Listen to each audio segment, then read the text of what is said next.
going to be reading from a 150-year-old book now. All right. So if you're going to stick around, we're going to talk about some history. All right. Time for the book reading. Time for the book reading. Time for the book reading, y'all. I'm excited. I'm excited. I am excited. The Art of Making Money, James D. Mills. And we're going to read a little bit from chapter 20, Investment and Speculation. All right. Chapter 20, Investment and Speculation. And you'll see the gematria, The Art of Making Money, James Mills, 333 English Ordinal. And I have the book. The Art of Making Money, James Mills, 333 English Ordinal. And we're talking about chapter 20 because it talked about investment and speculation. But just a little bit of description. The postbellum genre of success literature for the go-ahead generation of young men offered familiar celebrations of Republican manliness and hard work, albeit unwittingly recognizing the importance of luck as much as pluck. James D. Mills' The Art of Making Money provides sober introductions to topics such as business ethics and the nature of credit and the promises of the art of making money in every American's grasp. Success is not the effect of accident or of chance. Mills claims, but the result of the intelligent application of certain fixed principles to the affairs of everyday life. He therefore proposes to instruct the reader in the correct application of true business principles to the opportunities which are within the reach of all.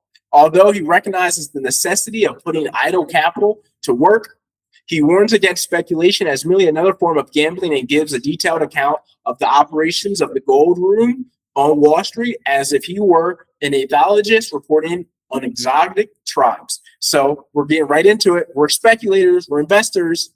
The gold room of Wall Street. This book's 152 years old, 1872. Really great shape. Really great shape.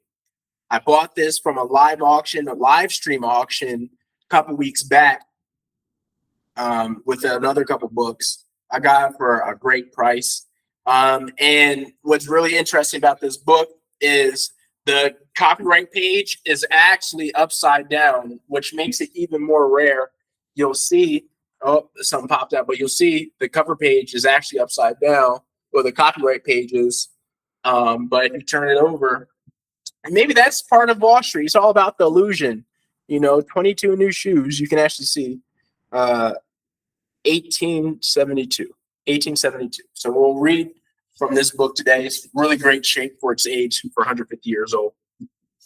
We're going to go to chapter 20 for investment and speculation, and we'll just read like 2 passages. It's not going to be anything crazy. We're not doing anything crazy. We're keeping this going, but this is what we do on this show.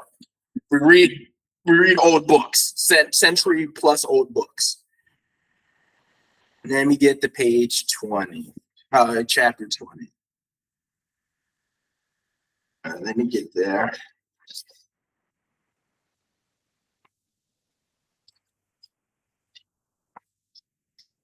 Gotta be careful.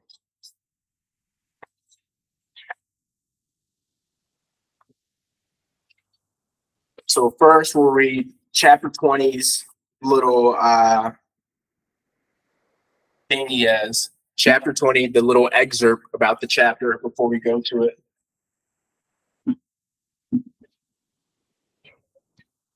Oh, it keeps slipping now.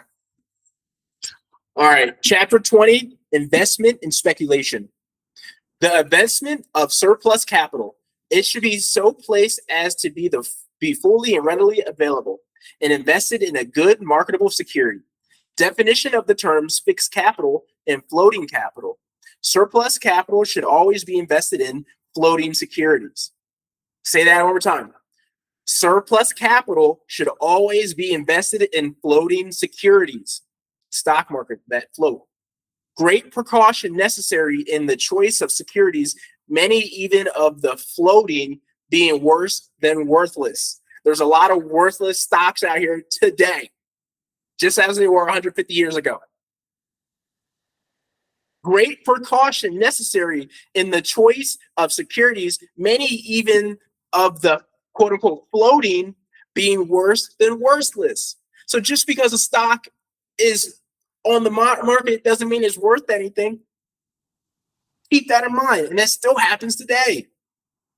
Produce and commission merchants most exposed to danger and temptation in this respect. From this peculiar uncertainties attached to their business, the advice of an English financial journal on this subject, quote unquote, speculation as distinguished from the above mentioned class of investments.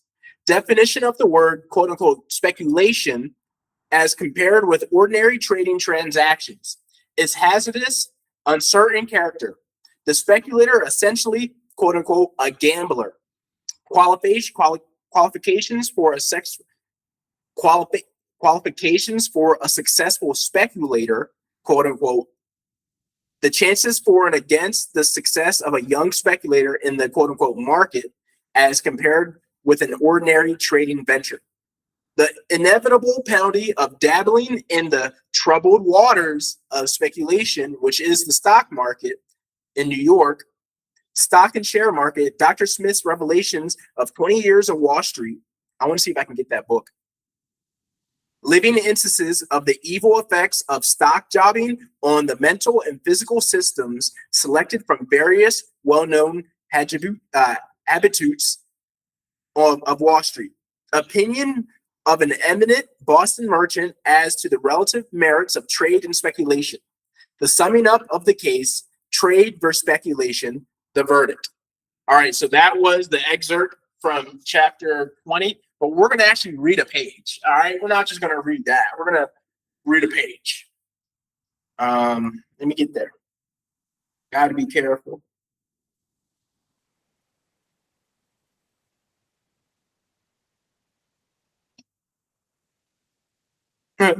Found a book of Barnum, P.T. Barnum, Barnum and Bailey Circus. That's funny. That's cool. I mean, he was a businessman, the circus. Let me find the page. Let me find the. I should have bookmarked it. Partnership.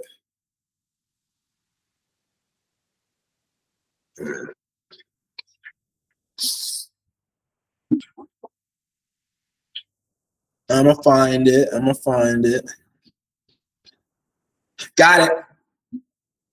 I'm gonna put a bookmark there too. Chat. We're gonna read the first page. Chapter 20. Chapter 20. 251. Page 251. Chapter 20. 251.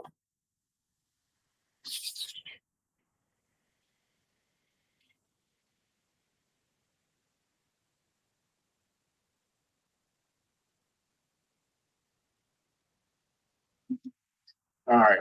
Chapter 20. Investment and speculation. The speculator, like the last new comet, acknowledges a law of his own. He does concern himself in the rise and fall of prices, for they deeply concern him. The trader depends on customers. The speculator has none. The trader depends on small but regular gains. The speculator looks to sudden and eccentric enrichment. The world is his market. 150 years ago, they were saying the same things that happen now. Nothing has changed. The trader depends upon small but regular gains. That can be investment trades too, like long-term trades over a year, right? The speculator looks to sudden and eccentric enrichment. The world is his market. That happens today. GameStop. There's so many stocks out there that people just want to get rich quick off of. It happens in 2024. It happened in 1872. This is fast. This is fascinating, and I'm happy to share this with you guys. Like, this is awesome. In our remarks on capital, we give the meaning of the term surplus capital and promise some hints in regard to its proper investment. This is a matter for the careful consideration of the man of business. As a safe and suitable investment of such funds will add to his wealth in a continuous stream. While it they be placed without due precaution, they may not only prove a loss in themselves, but an injurious drag on the business from which they are derived. The chief points to be considered are that they shall be fully and readily available for use whenever your business may require them, and that they shall be invested in a good mercantile security. And that's what we'll read today. Chapter 20, page 251, investment and speculation. The art of money making, how to get rich, James E. Mills, 1872. Auction. So there's that. Now he's talking about surplus capital. So now let's get into the greatest allocator of surplus capital ever.